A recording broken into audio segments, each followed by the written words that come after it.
الحمد للہ رب العالمین والصلاة والسلام علی سید الانبیاء والمرسلین اما بعد فاعوذ باللہ من الشیطان الرجیم بسم اللہ الرحمن الرحیم۔ سبق نمبر 85 نزہۃ القاری شرح صحیح البخاری، جلد نمبر 5، اور یہ اللہ تعالیٰ کے فضل سے آخری جلد ہے۔ اس میں کتاب التفسیر سے انشاءاللہ تعالیٰ آغاز کریں گے۔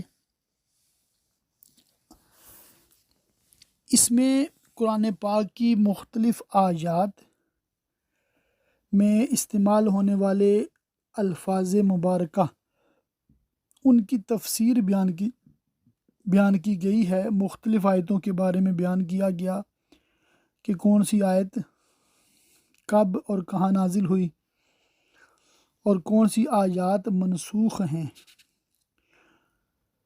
اور کس وجہ سے منسوخ ہوئیں، کب منسوخ ہوئیں، اور قرآن پاک کے حوالے سے مختلف باتیں انشاءاللہ تعالیٰ آج پڑھنے سننے کی سعادت پائیں گے، چونکہ ہم اللہ کے فضل سے تفسیر خزائن العرفان حرف بحرف پڑھ رہے ہیں۔ قرآن پاک کا مکمل ترجمہ کنز الایمان اور تفسیر ملا کر پڑھ رہے ہیں، تو تقریباً ساری باتیں اس میں ہم پڑھ چکے ہیں جو آج کے سبق میں جہاں پر بیان ہوں گی۔ پھر بھی حصول برکت کے لیے میں نے چند باتوں کا انتخاب کیا ہے۔ چند حدیثیں انشاءاللہ تعالیٰ ریکارڈ کروں گا، اور چند حدیثوں کی بجائے ان کی صرف شرح ریکارڈ کروں گا، تو آپ توجہ سے سماعت کریں گے تو انشاءاللہ تعالیٰ بہت فائدہ رہے گا۔ سب سے پہلے بسم اللہ شریف کے حوالے سے لکھا ہے، رحمان رحیم دونوں اسم ہیں جو رحمت سے مشتق ہیں۔ رحیم اور راحم کے ایک معنی ہیں، جیسے علیم اور عالم۔ تفسیر باب تفعیل کا مصدر ہے، اس کے معنی لغوی کسی چیز کے ظاہر کرنے کے ہیں۔ اصطلاح میں تفسیر کے معنی یہ ہیں، نظم قرآن کے مدلولات کو بیان کرنا۔ امام بخاری یہ بتانا چاہتے ہیں کہ رحمان اور رحیم دونوں رحمت سے مشتق ہیں۔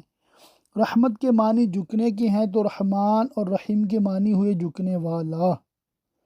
اللہ عز و جل جھکنے سے منزہ ہے، یعنی پاک ہے۔ یہاں مراد مجازی معنی ہیں، یعنی عطا و انعام۔ تحقیق یہ کہ رحمان اور رحیم یہ دونوں صفت مشبہ ہیں، جو اس پر دلالت کرتا ہے کہ موصوف کے لیے معنی مشتق منہ علی الدوام ثابت ہے۔ رحمان اللہ عز و جل کی صفت خاصہ ہے، اس کا اطلاق کسی مخلوق پر جائز نہیں۔ رحیم عام ہے، اس کا اطلاق مخلوق پر بھی درست ہے۔ قرآن مجید میں حضور اقدس صلی اللہ علیہ وسلم کے لیے فرمایا گیا وَبِالْمُؤْمِنِينَ رَءُوفٌ الرحیم۔ امام بخاری نے جو یہ فرمایا کہ رحیم و رحیم ایک معنی میں ہے، جیسے علیم اور عالم، غالباً ان کی مراد یہی ہے کہ جیسے رحیم کا اطلاق مخلوق پر درست ہے، ویسے ہی رحیم کا بھی درست ہے، جیسے علیم اور عالم کا اطلاق مخلوق پر درست ہے۔ تو یہ ایک مفید بات تھی جو میں آپ کے ساتھ شیئر کرنا چاہتا تھا۔ اس کے بعد سورہ فاتحہ کے حوالے سے ہے ایک حدیث پاک۔ حضرت ابو سعید بن معلّہ نے کہا، میں مسجد میں نماز پڑھ رہا تھا کہ مجھے رسول اللہ صلی اللہ علیہ وسلم نے بلایا تو میں حاضر نہیں ہوا، اور میں نے عرض کیا، یا رسول اللہ، میں نماز پڑھ رہا تھا۔ تو فرمایا کہ اللہ نے یہ ارشاد نہیں فرمایا ہے، اللہ اور اس کے رسول کی بارگاہ میں حاضر ہو جب وہ تم کو بلائیں۔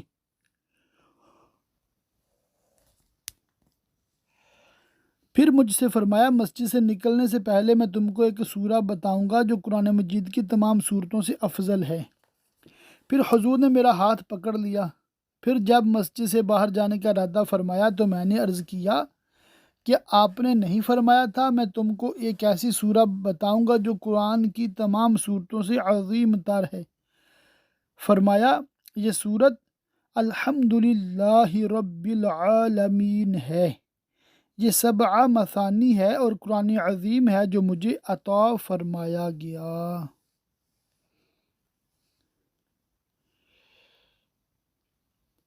اس کی شرح میں لکھا ہے کہ یہ ہم پہلے بتا چکے ہیں کہ اگر کوئی نماز پڑھ رہا اور حضور اقدس صلی اللہ علیہ وسلم اسے بلائیں تو اس پر واجب ہے کہ بلا تاخیر خدمت اقدس میں حاضر ہو، اگرچہ چلنا پڑے، اور اس حاضری سے اس کی نماز میں کوئی خلل واقع نہیں ہوگا۔ یہ حضور کے خصائص میں سے ہے۔ سبحان اللہ، سبحان اللہ۔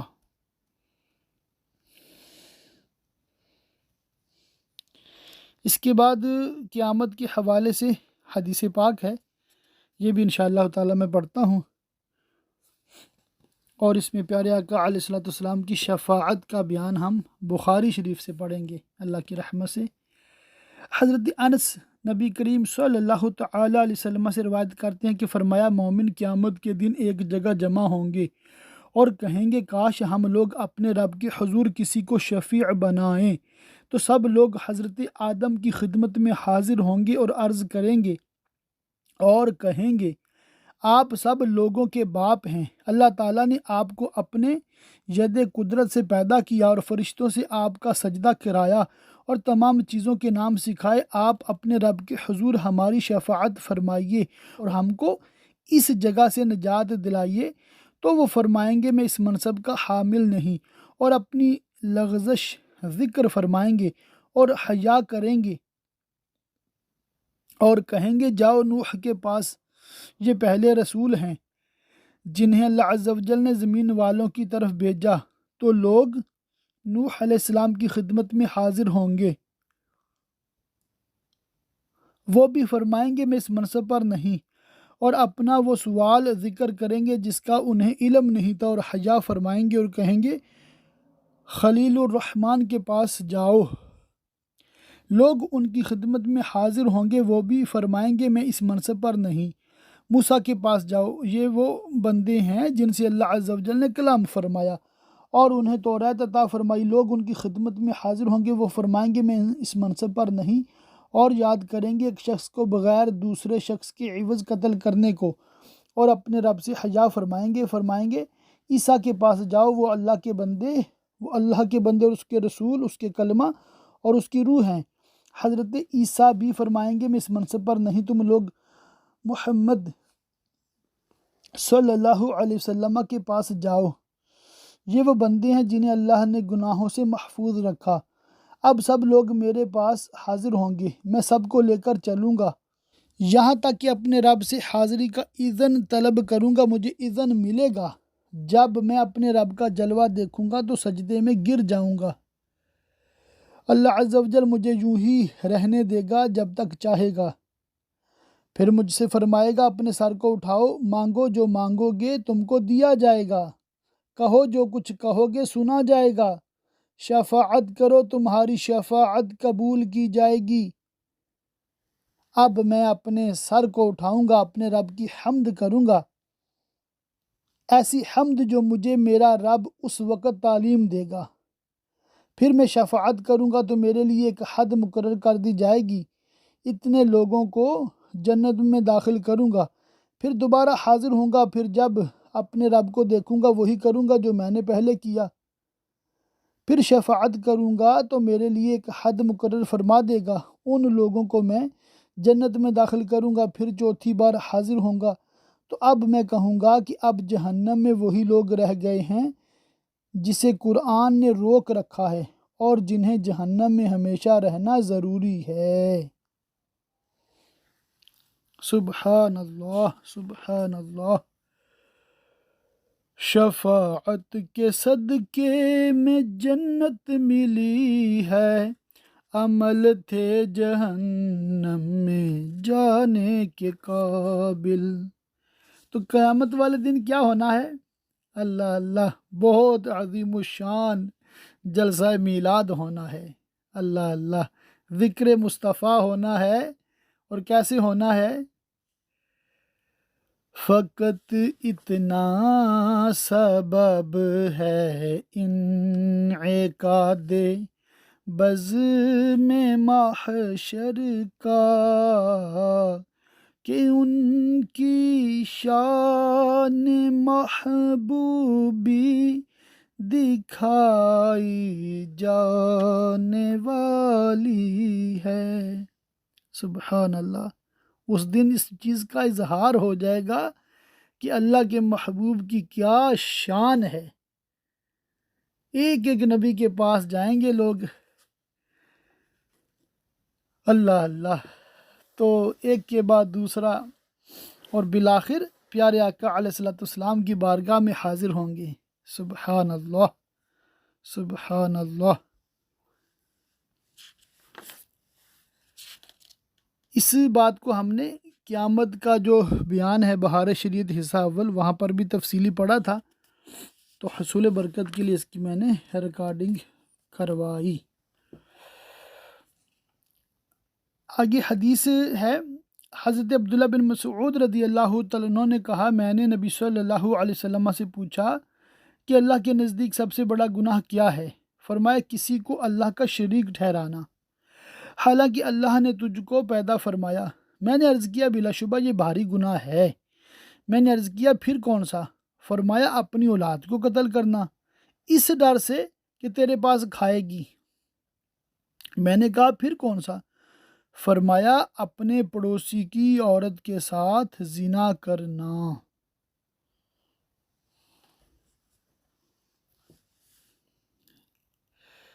اس کے بعد جو حدیث ہے میرے پاس نمبر اس کا 2210 ہے، یعنی 2210۔ اس میں شرح میں لکھا ہے، اور اکرمہ نے کہا کہ جبر اور میک اور سراف کے معنی عبدن کے ہیں، اور ایل اللہ کا نام ہے۔ اس کا مطلب یہ ہوا کہ جبرائیل، میکائیل اور اسرافیل تینوں کے معنی اللہ کے بندے کے ہیں۔ اسماء ثلاثہ یعنی جبر یا جبر اور میک اور سراف سریانی زبان کے کلمات ہیں۔ کل یہ بھی ہے کہ ایل کے معنی بندے کے ہیں، اور اس کے قبل جو لفظ ہے وہ اللہ کے اسماء ہیں۔ حضرت سیدنا امام زین العابدین رضی اللہ تعالیٰ عنہ سے مروی ہے کہ جبریل کے معنی عبداللہ کے ہیں، میکائیل کے معنی عبید اللہ کے ہیں عبد کی تصغیر کے ساتھ، اور اسرافیل کے معنی عبد الرحمن کے ہیں۔ تو یہ فرشتوں کے ناموں کی وجہ تسمیہ ہمیں سیکھنے کو ملی۔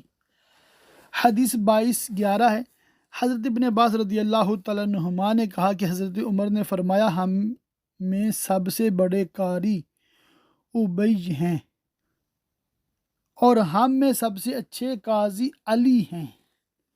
اس کے باوجود ہم ابی کے قول کو چھوڑ دیتے ہیں، اور یہ اس لیے کہ ابی کہا کرتے تھے کہ میں نے رسول اللہ صلی اللہ علیہ وسلم سے جو کچھ بھی سنا ہے کسی کو نہیں چھوڑوں گا، سب کو بیان کروں گا۔ حالانکہ اللہ تعالیٰ نے فرمایا ہم کسی آیت کو منسوخ فرماتے ہیں یا مٹاتے ہیں تو اس سے بہتر لاتے ہیں۔ اچھا یہ ایک معاملہ ہے، توجہ سے سنیے گا شرح میں کیا اس کے بیان ہو رہا ہے۔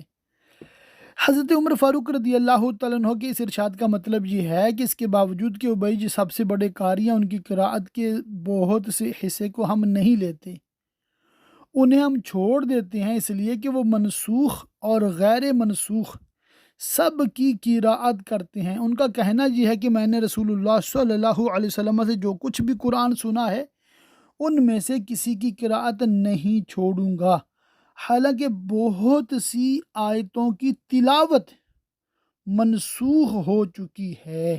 اللہ عز و جل نے خود ارشاد فرمایا ما ناسخ من آیت او ننسیہا نأتی بخیر منہا او مثلہا، ہم جس آیت کو بھی منسوخ فرماتے ہیں یا مٹا دیتے ہیں تو اس سے بہتر یا اس کے مثل لاتے ہیں۔ اس کا حاصل یہ ہوا کہ حضرت ابی نسخ کے قائل نہ تھے، حالانکہ نسخ کا ثبوت قرآن مجید سے ہے۔ حضرت عمر فاروق اعظم کے ارشاد کا حاصل یہ نکلا کہ قرآن مجید کی بہت سی آیات منسوخ ہیں، جن کی ہم تلاوت نہیں کرتے یا جن کے احکام پر ہم عمل نہیں کرتے۔ تو یہ بہت امپورٹنٹ چیز ہے، آپ کو پتہ ہونی چاہیے کہ بعض آیتیں ایسی تھیں جو صحابہ کے دور میں مطلب وہ پڑھی جاتی تھی، پھر نبی پاک کے حکم سے، اللہ تعالیٰ کے حکم کے مطابق وہ منسوخ ہو گئی، تلاوت بھی منسوخ ہو گئی۔ اب ہمارے پاس وہ آیتیں بالکل بھی نہیں ہیں، ٹھیک ہے نا؟ جو اب ہمارے پاس قرآن ہے، یہ وہی قرآن ہے جو اللہ کے حکم سے اللہ کے نبی نے صحابہ کرام علیہم رضوان کو حکم دیا، اور یہ مکمل قرآن ہے۔ جو منسوخ ہو گیا یہ اللہ کے حکم سے ہوا، اور جو موجودہ قرآن ہے اس کی بھی بعض آیتیں منسوخ ہیں، یعنی کہ ان کا حکم منسوخ ہے۔ اسی لیے جب ہم ترجمہ پڑھیں تو تفسیر کے ساتھ لازمی پڑھیں، صرف ترجمے سے ہم نہیں سمجھیں گے۔ ہو سکتا ہے ہم آیت کوئی سنیں اور ہمیں ایسے لگے کہ یہ کرنا چاہیے، حالانکہ وہ حکم منسوخ ہے۔ تو یہ ناسخ اور منسوخ کا علم ہونا بہت ضروری ہے، تفسیر کے بیان میں جو بہت امپورٹنٹ ٹاپک ہوتا ہے۔ اور چونکہ ہم بخاری شریف سے کتاب التفسیر ہی پڑھ رہے ہیں تو ان چیزوں کا ہمیں ضرور پتہ ہونا چاہیے۔ اچھا، ایک اور بہت پتہ کی بات ہے، حدیث نمبر 2213 میں حضرت ابو ہریرہ رضی اللہ تعالیٰ عنہ نے کہا، اہل کتاب تورات کو عبرانیہ میں پڑھتے تھے اور مسلمانوں کے لیے اس کو عربی میں تفسیر کرتے تھے۔ تو رسول اللہ صلی اللہ علیہ وسلم نے فرمایا، اہل کتاب کی نہ تصدیق کرو نہ تکذیب، اور یہ کہو ہم اللہ پر ایمان لائے اور جو ہم پر اتارا گیا۔ اس کی شرح سننے والی ہے، اہل کتاب یعنی عیسائی یہودیوں کی تصدیق اور تکذیب دونوں سے اس لیے منع فرمایا کہ متیقن ہے کہ تورات میں تحریف ہے، اور یہودی جو کچھ بیان کریں گے اس کے بارے میں دو احتمال ہیں، محرف ہے یا نہیں۔ بصورت اول اس کی تصدیق حرام ہے، اور اس کا بھی احتمال ہے کہ وہ ما انزل اللہ ہو تو اس کی تکذیب حرام ہے۔ اس لیے سلامتی اسی میں ہے کہ نہ تصدیق کی جائے اور نہ تکذیب۔ اس کا حاصل یہ ہے کہ موجودہ تورات و انجیل میں جو کچھ ہے اس کی تین قسمیں ہیں۔ ایک تو وہ جو ہماری شریعت کے مطابق ہیں، ان کی تصدیق کی جائے گی۔ دوسرے وہ جو ہماری شریعت کے خلاف ہیں، ان کی تکذیب واجب ہے۔ تیسرے وہ جو ہماری شریعت کے مطابق ہیں نہ مخالف، ان میں سکوت واجب ہے۔ یہی اس حدیث کا مفاد ہے۔ یہ دربار عقائد و احکام ہے، رہ گیا قصص و حکایات، اس کی اجازت دوسری حدیث میں مصرح ہے۔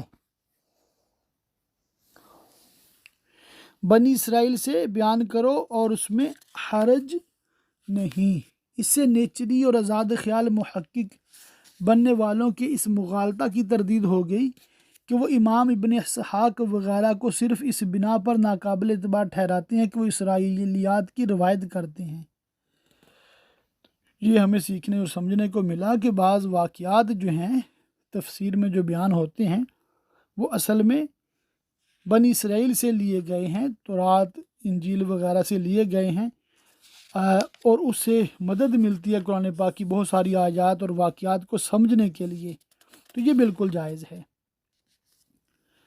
باقی ہمارا یہی مطلب نظریہ اور عقیدہ ہے کہ جو قرآن میں ہے وہ حق ہے، اور جو اس کے مطابق تورات اور انجیل میں ہے وہ بھی حق ہے، ٹھیک ہے؟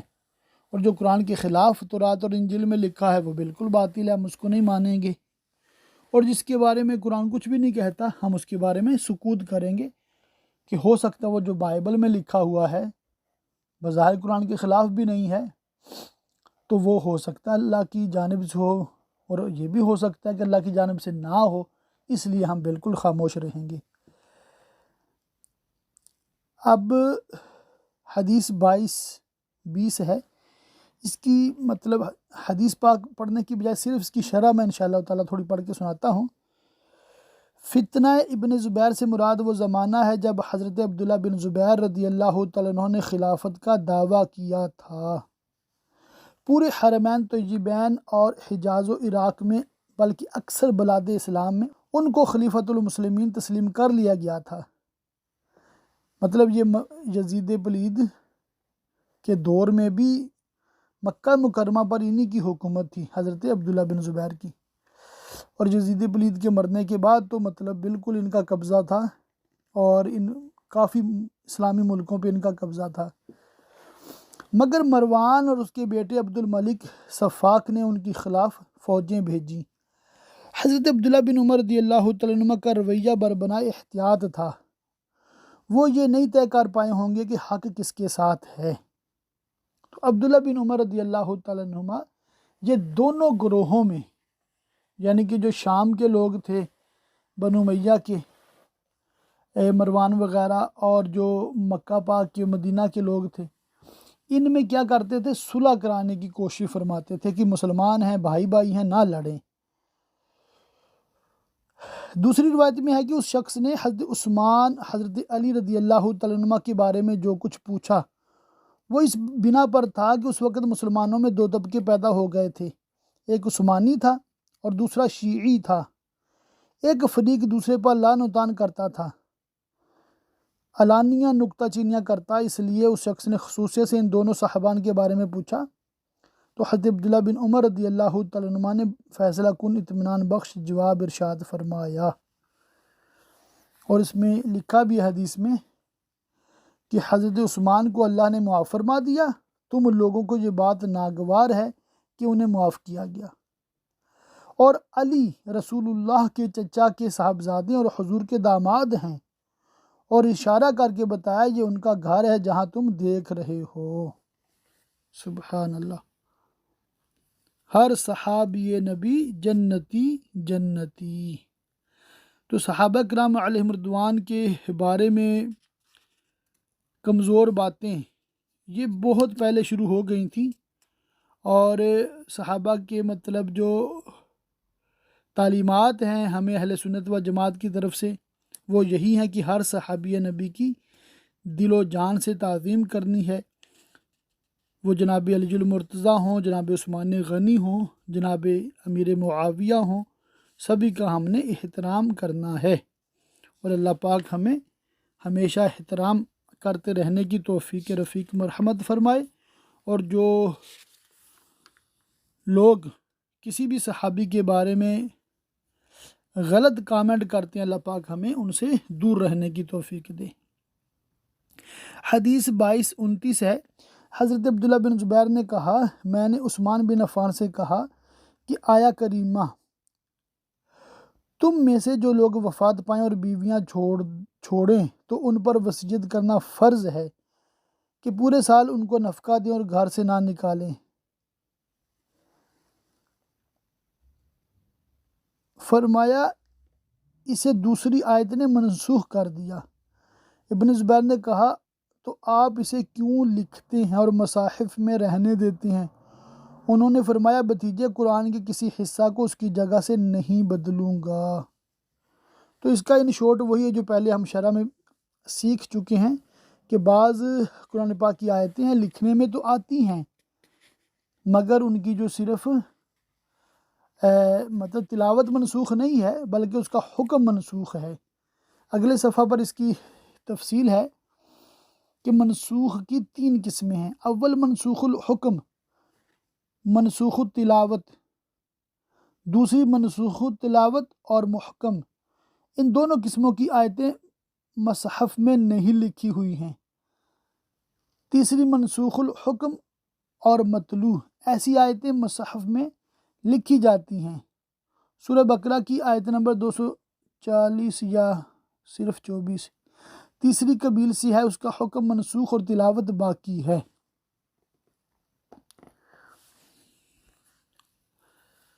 تو یہ قرآن پاک کے حوالے سے بات آپ نے ہمیشہ ذہن میں رکھنی ہے، انشاءاللہ تعالی بہت جگہ فائدہ دے گی۔ اس کے بعد ایک حدیث ہے 2235، اس کے تحت شرح میں جو لکھا ہوا میں پڑھ کے سناتا ہوں۔ متشابہات کے سلسلے میں 3 مذہب ہیں، اسلم کہ ان کی کوئی تعویل نہ کی جائے اور اس کا علم اللہ عز و جل اور اس کے رسول صلی اللہ علیہ وسلم کے حوالے کیا جائے اور ان کے حق ہونے پر ایمان لایا جائے۔ سالم بضرورت ان کی تعویل کی جائے مگر ایسی جو محکمات کے مطابق ہو، ان کے معارض نہ ہو۔ زائغ وہ لوگ ہیں جو اس کی من مانی ایسی تعویلیں کرتے جو محکمات کے معارض ہیں۔ آیت کریمہ میں فرمایا گیا جو لوگ الا اللہ پر وقف کو لازم قرار دیتے ہیں اور والراسخون فی العلم کو الگ جملہ مانتے ہیں، وہ مذہب اسلم کے پابند ہیں۔ وہ کہتے ہیں کہ سوائے اللہ کے کوئی ان کی تعویل نہیں جانتا، لیکن اس کا بھی احتمال ہے والراسخون فی العلم کا عطف اللہ پر ہو، اب اس کے معنی یہ ہوں گے کہ اس کی تعویل اللہ اور راسخین فی العلم کے علاوہ کوئی نہیں جانتا۔ یہ مذہب سالم والے ہوئے۔ اسی بنا پر یہ لوگ متشابہات کی ایسی معنی بیان کرتے جو محکمات کے مطابق ہیں، معارض نہیں۔ صحیح یہ ہے کہ حضور صلی اللہ علیہ وسلم نے متشابہات کے معانی کا حضور اقدس صلی اللہ علیہ وسلم کو متشابہات کے معانی کا علم ہے، ورنہ خطاب لغو ہو جائے گا۔ عرفاء نے فرمایا بہت سے ارباب باطن بھی ان کے معانی جانتے ہیں۔ غالباً ابریز شریف میں ہے کہ کوئی کتب اس وقت تک کتب نہیں ہو سکتا جب تک کہ متشابہات کے معانی نہ جانے۔ تو جو قرآن پاک کی آیات متشابہات ہیں ان کے معانی عام طور پہ بیان نہیں کیے جاتے، تو اس کے بارے میں ہمارا یہی ہے کہ ہم اس پر ایمان لائے، ٹھیک ہے، اور اس کی جو کیفیت ہے وہ اللہ ہی جانتا ہے۔ جیسے استوا علی العرش، اور قرآن پاک میں اللہ پاک کے لیے لفظ ید استعمال ہوتا ہے، ساق یعنی پنڈلی استعمال ہوتا ہے۔ تو اس طرح کی جو الفاظ ہیں، جو آیات ہیں، وہ متشابہات ہیں۔ ہمارا ان پہ ایمان تو ہے مگر کیفیت مجہول ہے، ہمیں پتہ نہیں ان کا مطلب کیا ہے، اللہ ہی جانتا ہے۔ حدیث 2243 ہے، اے ایمان والو، تمہیں حلال نہیں کہ زبردستی عورتوں کے وارث بن جاؤ، اور عورتوں کو روکو نہیں اس نیت سے کہ جو مہر ان کو دیا تھا اس میں سے کچھ لے لو۔ کے بارے میں حضرت ابن عباس رضی اللہ تعالیٰ عنہ نے کہا کہ اہل عرب کا طریقہ تھا جب کوئی شخص مر جاتا تو اس کی اولیاء اس کی بیوی کے سب سے زیادہ حقدار ہوتے۔ اولیاء میں سے کوئی چاہتا تو اس سے شادی کر لیتا، اور اگر سب چاہتے تو کسی اور سے اس کا نکاح کر دیتے، اور اگر چاہتے اس کی شادی نہیں کرتے۔ متوفی کی اولیاء عورت کی اولیاء کی بنسبت عورت کے زیادہ حقدار ہوتے، تو اس پر یہ آیت کریمہ نازل ہوئی۔ یعنی کہ عورت کے جو سسرال والے ہوتے تھے وہ اپنا یہ حق سمجھتے تھے، تو قرآن نے ان کا یہ حق ختم کر دیا۔ بلکہ جس طرح ماں باپ کے گھر سے بچی جب جدا ہوتی ہے نکاح کے ذریعہ سے، تو اپنی مرضی سے وہ نکاح کرتی ہے، اسے اجازت لی جاتی ہے، تو اسی طرح اگر اس کا شوہر فوت ہو جائے تو اس کے سسرال والے جبر نہیں کر سکتے، بلکہ اس کو اجازت ہے جس سے چاہے وہ نکاح کرے۔ حدیث 2251 ہے، اسود نے کہا کہ ہم حضرت عبداللہ بن مسعود کی حلقہ میں تھے کہ حذیفہ آئے اور ہمارے قریب کھڑے ہوئے، پھر سلام کیا، پھر کہا نفاق ایسی قوم پر اتارا گیا جو تم سے بہتر تھی۔ یہ پوری حدیث پاک، اس کی شرح انشاءاللہ تعالیٰ آپ سنیں گے تو بہت کچھ سیکھنے کو ملے گا کہ حضرت حذیفہ رضی اللہ تعالیٰ عنہ کا مقصود یہ تھا کہ دل بدلتے دیر نہیں لگتی، ہر وقت اس سے ڈرتے رہنا چاہیے کہ کہیں آدمی کا ایمان نہ سلب ہو جائے۔ تو اللہ پاک ہمارا جو ایمان ہے اس کو سلامت رکھے۔ ایمان پہ دے موت مدینے کی گلی میں، مدفن میرا محبوب کے قدموں میں بنا دے، دیتا ہوں تجھے واسطہ میں پیارے نبی کا، امت کو خدایا راہ سنت پہ چلا دے، آمین۔ حدیث نمبر 2266 ہے، حضرت ابو ہریرہ رضی اللہ تعالیٰ عنہ نے کہا رسول اللہ صلی اللہ تعالیٰ علیہ وسلم نے فرمایا قیامت اس وقت تک قائم نہ ہوگی جب تک کہ سورج پچھم سے نہیں نکلے گا، یعنی مغرب سے نہیں نکلے گا۔ جب لوگ اسے دیکھ لیں گے تو روئے زمین پر جتنے لوگ ہیں سب کے سب ایمان لائیں گے، یہی وہ وقت ہے کہ کسی کو اس کا ایمان نفع نہ دے گا جو پہلے سے ایمان نہ لایا ہو۔ تو یہ قرب قیامت کی جو بڑی نشانیاں ان میں سے آخری نشانی سورج کا مشرق کی بجائے مغرب سے طلوع ہونا بھی ہے۔ آخری حدیث پاک ہے 2268، حضرت ابن زبیر رضی اللہ تعالیٰ عنہ سے روایت ہے کہ خذ العفو وأمر بالعرف یہ آیا کریمہ لوگوں کے اخلاق ہی کے بارے میں نازل ہوئی۔ مطلب یہ ہوا کہ لوگوں کی بد خلقیوں پر درگزر کرو۔ اللہ پاک کی بارگاہ میں دعا کہ اللہ پاک ہمیں خوب علم دین حاصل کرنے، یاد رکھنے، عمل کرنے اور دوسروں تک پہنچاتے رہنے کی توفیق رفیق مرحمت فرمائے، آمین بجاہ النبی الامین وصلی اللہ تعالی علیہ وآلہ وصحبہ وبارک وسلم۔